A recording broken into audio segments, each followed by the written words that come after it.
हम्म, थोड़ा इसमें हो गया था, चलिए स्टार्ट करते हैं। तो प्रेम, करुणा, सही, शांति, सहिष्णुता आदि जीवन मूल्य इस धर्म के आधार हैं। वसुदेव कुटुंबकम की विश्व इस ही हिंदू धर्म का सारांश है। भागवत गीता हिंदू धर्म का पवित्र धर्म ग्रंथ है। इनमें ज्ञान योग एवं कर्म योग के आधार पर किसी भी प्रकार के भेदभाव को मिटाकर समा समभाव का संदेश दिया गया है। देखिए बच्चों, यहाँ पर वसुदेव कुटुंबकम यानी विश्व ही हमारा क्या है, घर है, और यहाँ के सभी लोग हमारे भाई बहन हैं। इस युग में इस्लाम भी धर्म के रूप में उभरा। अरब की सरजमी पर पैगंबर मोहम्मद इस नए धर्म के प्रवर्तक थे। 7वीं शताब्दी के अरब व्यापारियों एवं आप्रवासियों के द्वारा कुरान शरीफ के संदेश को भारत लाया गया। कुरान इस्लाम धर्म के पवित्र धर्म ग्रंथ है। ऐसी मान्यता है कि यह अल्लाह के संदेशों का संग्रह है जिसे उसने अपने दूत जिब्राइल के माध्यम से पैगंबर मोहम्मद तक पहुंचाया। यह ग्रंथ एक ईश्वर की सत्ता को स्वीकार करता है तथा प्रेम, करुणा एवं उदारता में विश्वास का संदेश देता है। पैगंबर के बाद इस्लामी जगत की बागडोर संभालने वाले धार्मिक नेता को खलीफा कहा जाता है। प्रथम खलीफा अबू बर्क थे। अन्य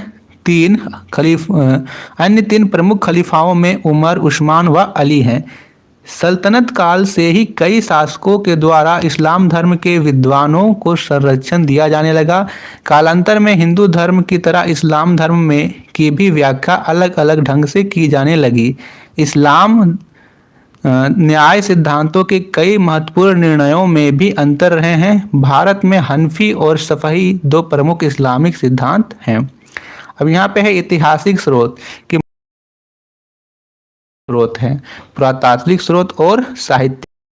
सबसे पहले बच्चों पुरातात्विक स्रोत। तो पुरातात्विक स्रोत में सिक्के, स्थापत्य यानी भवन निर्माण कला इत्यादि आते हैं। इस काल में कई स्मारकों का निर्माण हुआ।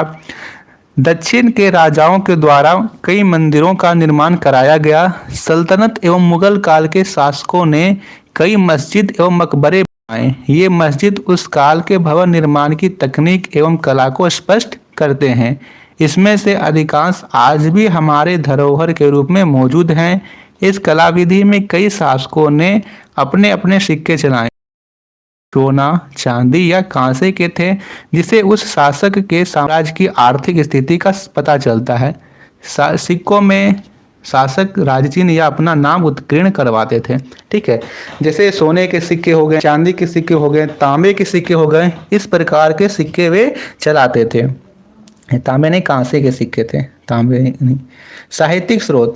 मध्यकाल में कागज सस्ता एवं आसानी से उपलब्ध हो गया था, अतः इसका उपयोग धर्म ग्रंथ, ऐतिहासिक पुस्तकों, यात्रिकों के वृतांत, अदालती दस्तावेज, संतों के उपदेशों आदि के लिखने में होने लगा था। छापखाना नहीं होने के कारण लेखन कार्य पांडुलिपियों में तैयार किया जाता था। पांडुलिपियों को अभिलेखागार या पुस्तकालय में सुरक्षित रखा जाता था।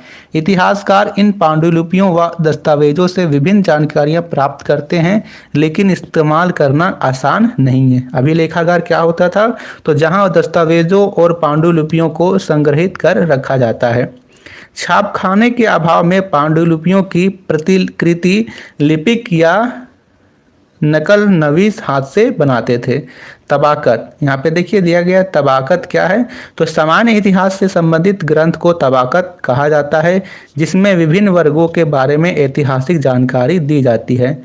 कागज का आविष्कार प्राचीन चीन में हुआ था। 8वीं शताब्दी में यह ज्ञान इस्लामिक विश्व तक पहुंचा। वहां से 11वीं शताब्दी में यह ज्ञान यूरोप गया, जिसके बाद कई सुधार किए गए। यहाँ पे है, ऐसा करते समय लिपिक कुछ शब्दों अथवा वाक्यों में फेरबदल कर देते थे। कालांतर में इन प्रतिलिपियों की भी प्रतिलिपियां बनाई गई, जिस कारण एक मूल ग्रंथ की कई प्रतिलिपियों में काफी अंतर आ जाता था। इसलिए इतिहासकार ने मूल लेखकों की बातों को समझने के लिए विभिन्न प्रतिलिपियों का अध्ययन करना जरूरी होता है। देखिए, प्रतिलिपियां बनाने से क्या हुआ कि कुछ शब्दों में यदि बदलाव होगा तो थोड़े थोड़े शब्दों में बदलाव होने से काफी ज्यादा बदलाव हो जाता था। तो जो भी यहाँ पे पे इतिहासकार होते थे वो मूल लेखक की बातों को समझने के लिए विभिन्न प्रतिलिपियों का अध्ययन करते थे। अलग अलग समय में लिखे गए वृत्तांतों में भी अंतर देखने को मिलता है। 14वीं सदी के इतिहासकार जियाउद्दीन बर्नी ने 1356 और 1358 में 2 वृत्तांत लिखे हैं। दोनों में अंतर है। 1971 तक बर्नी के पहले वृत्तांत के बारे में इतिहासकारों को जानकारी नहीं थी। यह किसी पुस्तकालय में दब पड़ा था जो बाद में मिला। मध्यकाल के इतिहास की जानकारी अलबरूनी, हसन निजामी, मलिक इशामी, मिन्हाज उस सिराज जैसे इतिहासकारों के पुस्तकों से मिलती है। इसमें अलबरूनी की तहकीक हिंद, सिराज की तबाकत ए नासिरी व हसन निजामी की ताज उल मासिर विशेष रूप से उल्लेखनीय है। एक अज्ञात लेखक द्वारा लिखे नामा से अरबों के सिंध विजय की जानकारी मिलती है। देखिए यहाँ पे दिया हुआ है अलबरूनी के बारे में।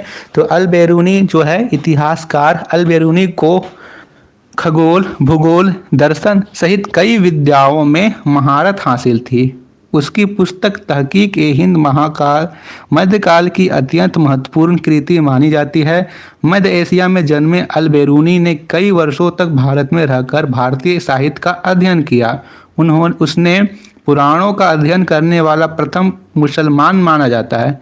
याद रखना है बच्चों कि पुराणों का अध्ययन करने वाला प्रथम मुसलमान कौन था? अलबरूनी था।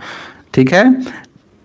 अपनी पुस्तक में उसने कई बार भगवत गीता, विष्णु पुराण व वायु पुराण को उद्धृत किया।